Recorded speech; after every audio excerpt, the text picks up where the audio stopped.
Les amis, rien ne va plus au Real Madrid. Élimination hier de la Copa del Rey face à un club de deuxième division. C'était la grande première d'Alvaro Arbeloa. Ça brûle à Madrid. J'espère que vous êtes en pleine forme. On va ensemble ouvrir la presse internationale pour faire le point complet sur cette actualité football. On va aller en Angleterre avec le Chelsea Arsenal, le mercato italien très animé et le Barça qui joue ce soir. Mais on commence bien évidemment avec ce titre. Regardez que j'ai pris à la une de Marca. Débâcle total avec donc la grande première d'Alvaro Arbeloa. La vie continue de la même façon, à savoir sous Xabi Alonso, voire pire. Eh oui, parce que la formation d'Albacete, les amis, est une équipe de deuxième division. Regardez la presse catalane qui s'en prend à cœur joie.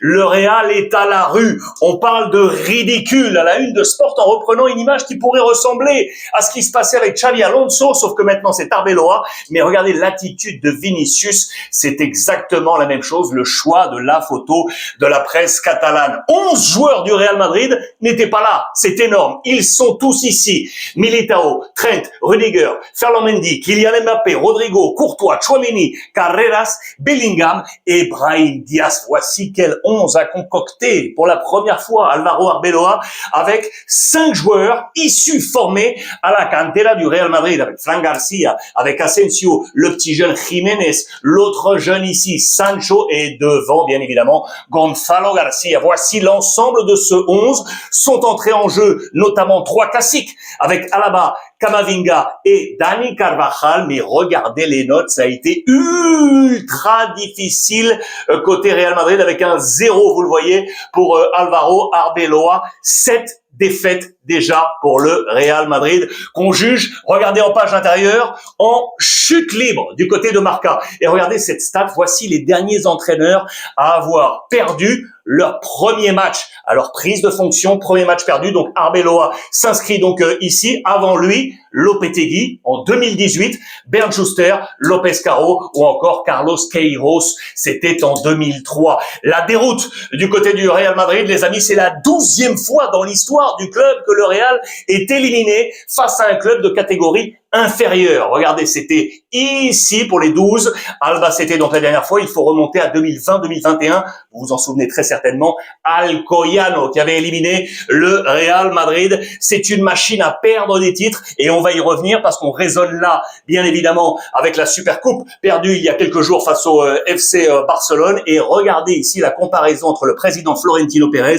et l'illustre président Santiago Bernabéu. Sous sa présidence, en 35 ans, 14 coachs. Sous la présidence, en 2 temps, vous le savez, du président Florentino Pérez, regardez, en 23 saisons, 15 entraîneurs, ils sont tous ici. C'est un autre temps, bien évidemment, mais c'est une comparaison qui est assez intéressante. Alvaro Arbeloa, en conférence de presse, avec de nouveau cette photo avec Vinicius, il remercie ses joueurs et il endosse totalement la responsabilité de cette élimination. Mais attention, parce que maintenant, le verdict, il va être à domicile. Regardez, attention à ce qui va leur tomber dessus à domicile. Et ce sera, les amis, samedi, 14h, le Real Madrid joue ici à domicile face à Levante, 19e du championnat, très attendu. Une info nouvelle, c'est que Pintus, confirmation, est bien de retour. Le préparateur physique sur les terrains, vous le voyez. Et regardez ce que je vous ai mis ici. Alvaro Arbeloa, 52e entraîneur de l'histoire du Real Madrid. Sur ces 52,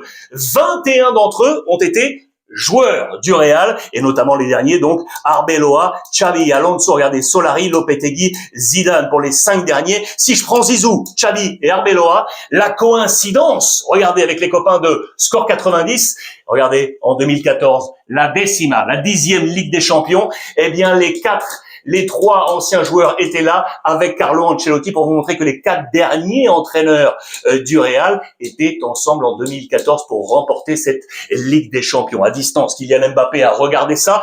Regardez toujours avec Score 90 pour vous montrer les 7 entraîneurs pour l'instant en 6 saisons pour Kylian Mbappé, avec donc les 2 derniers, Xabi Alonso et Arbeloa, Carlo Ancelotti, Luis Enrique, Christophe Galtier, Pochettino et Thomas Tuchel sous l'époque Paris Saint-Germain. Kylian Mbappé pour le faire sourire. Au moins, regardez ça, c'est le bilan, la fin de la phase allée du côté de la Liga en Espagne. Kylian Mbappé, vous le savez, meilleur buteur Pichichi de la Liga.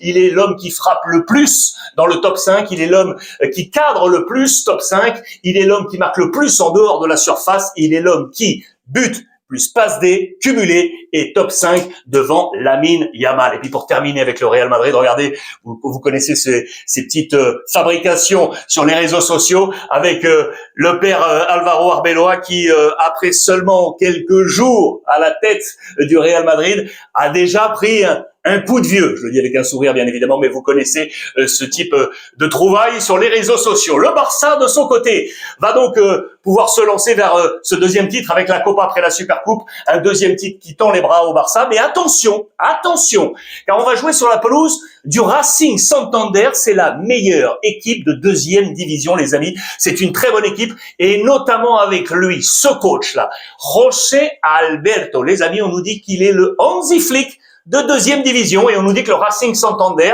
est un calque du Barça dans ce jeu très attendu. Il l'annonce très clairement, ils vont faire la haie d'honneur parce que le Barça a remporté cette super coupe et il y a eu la petite allusion bien évidemment à la scission au sein du Real Madrid où on n'a pas salué le Barça, vous le savez, à distance avec Kylian Mbappé, Xabi Alonso, vous avez vu tout ça du côté du Racing. On va faire la haie d'honneur au Barça champion avec Hansi Flick en conférence de presse qui a été très clair, il faut profiter de ce temps présent. Le Barça 10 victoires consécutives, toutes compétitions confondues. Comment on va jouer ce soir? Eh bien, regardez, Araujo pourrait avoir quelques minutes. Le capitaine Cancelo, qui vient d'arriver, les amis, de retour au Barça et dans le groupe. Il est là ce soir. Va-t-il avoir quelques minutes? Et puis regardez, dans les buts, on s'interroge toujours. Est-ce que Ter Stegen va avoir du temps de jeu pour pouvoir rester au Barça ou filer, notamment du côté de Gérone? Eh bien, on nous dit que normalement, non, c'est bien Johan Garcia qui devrait occuper, regardez, ce poste de titulaire ce soir, 11 probable. Je vous rappelle les absents avec Gavi, Christensen en charnière centrale et De Jong au milieu de terrain. On devrait du coup avoir Casado Bernal devant Koundé, Eric Garcia Gérard et Baldé, Dani Olmo, Bargi, Ferran Torres et Rashford pour le 11 probable du Barça. Je vous ai ajouté un petit bonus. Est-ce que vous vous souvenez de Vitor Roque, les amis? Vous vous souvenez du Brésilien Vitor Roque qui est arrivé au Barça ici à l'été 2023 pour 30 millions d'euros en provenance de l'Atlético Paranaense, prêté à Betis et puis ensuite vendu à Palmeiras pour 25,5 millions d'euros, quasiment la somme d'achat. Eh bien, il est en train de tout exploser, oui, avec Palmeiras, relancé. On parlerait d'une cote à la relance totale et attention, plusieurs clubs européens semblent intéressés et si on revoyait Vitor Roque sur le continent européen et on parlait d'ex du Barça, regardez, ça nous amène au mercato également italien. Vous vous souvenez de lui là, le chevelu latéral, Mingueza, latéral droit, il a changé de look, vous le savez, il est arrivé au Celta Vigo, transfert libre à l'été 2022. Eh bien regardez, Gazzetta dello Sport, on loue l'annonce du côté de la Juve, les amis. Spalletti voudrait aller chercher Mingueza, la Juve où on attend toujours Chiesa. Vous savez que Mo Salah, éliminé avec l'Égypte, va rentrer à Liverpool et ainsi libérer très certainement l'Italien qui pourrait donc regagner la Juventus de Turin. Transfert toujours avec l'AS Rome, ça y est, qui tient son numéro 9 attendu, c'est Malen de West Ham qui est arrivé. Il est là pour être présenté sous les ordres de Gasperini. D'autres cibles offensives, avec notamment Schelderup du côté de Benfica, 21 ans, le Norvégien. On avait parlé de Zirkzee, vous le savez, le Hollandais de Manchester United, 24 ans. Et on a parlé ensemble hier encore du Français, Robinho Vaz, de l'Olympique de Marseille. 18 ans seulement, 25 millions. Regardez les colonnes de La Provence de ce matin. Le prometteur attaquant a déjà plié ses bagages, direction Rome, où il a passé hier sa visite médicale. Bonus compris, l'OM va récupérer 25 millions d'euros pour renflouer ses caisses, opération vitale pour l'Olympique de Marseille. Rome qui devait également normalement accueillir, je vous le rappelle, Raspadori en provenance de l'Atlético Madrid. Ce dernier a finalement choisi l'Atalanta Bergame. Pourquoi je vous montre ça? Parce que c'est ultra intéressant de voir la force offensive de l'Atalanta. Regardez, De Ketteler, Kerstovic, Lukman, le Nigérian qui va rentrer de la CAN, Maldini, Samardzic, Skamaka, Souleymana, plus lui, voici les options offensives tellement diverses possibles du côté de l'Atalanta, qui est ici juste aux portes de l'Europe et qui veut absolument monter ici dans cette Serie A. L'Atlético Madrid, les amis, qui en vendant Raspadori et en vendant également Gallagher du côté de Tottenham, déjà présenté, a récupéré quelques 60 millions d'euros. Et regardez ce qu'on veut aller chercher. Un pivot brésilien, Wolverhampton, les amis. Joao Gomez, très attendu, mais attention parce que Manchester United et le Napoli, selon Marca, seraient également sur les tablettes. Voilà l'objectif prioritaire, vraisemblablement de l'Atlético Madrid, qui est en quête également de buts, de force offensive. Regardez, sur les 47 dernières frappes, seulement 3 buts inscrits. On a un problème là du côté de l'Atlético Madrid. En parlant d'Angleterre, les amis, je vous en ai parlé hier soir. Gros match, très gros match.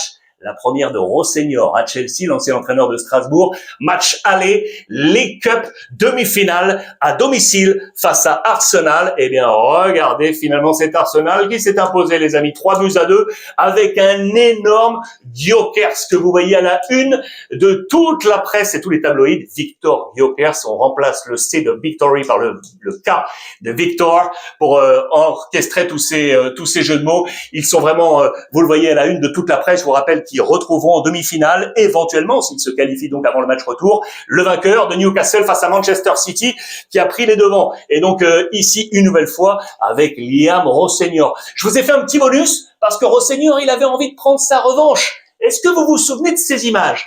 On est en 2014, finale de la FA Cup. Rosseignor, il est ici, les amis. Regardez avec ce numéro 2, il joue à Hull. Hull est en finale face à Arsenal. Coach, regardez, Mikel Arteta qui était alors le capitaine d'Arsenal qui lèvera ce trophée puisque Arsenal s'impose 3-2 dans cette finale de la FA Cup 2014. Rosseignor avait envie de prendre sa revanche. Il a encore ce match retour à faire à suivre. J'adore ces images rétro absolument incroyables. Et puis pour terminer, bravo au Maroc et bravo au Sénégal. Les deux équipes vont donc s'affronter en finale de la Coupe d'Afrique des Nations respectivement, vainqueurs de l'Égypte et du Nigeria. On a été au bout du bout. Le Sénégal s'est imposé 1-0 alors que le Maroc a dû se défaire du Nigeria au penalty. Le Nigeria d'Eric Schell, Walid Regragui. Voici les notes de Marca avec un super 3/3 pour Bonou qui dans la séance de tir au but a été impeccable. Le petit Abdé, tiens, 3 étoiles également. Calvin Bassey, le défenseur, les amis du Nigeria, a été énormissime dans ce match, mais bien c'est le Maroc qui se qualifie pour cette grande finale dimanche. On va se régaler. Voilà les amis pour ce point complet en ce jeudi. J'espère que vous en avez profité. Faites-moi part de tous vos commentaires comme d'habitude. Je vais les lire avec beaucoup de gourmandise. Passez une belle journée. Je vous embrasse et profitez des vôtres.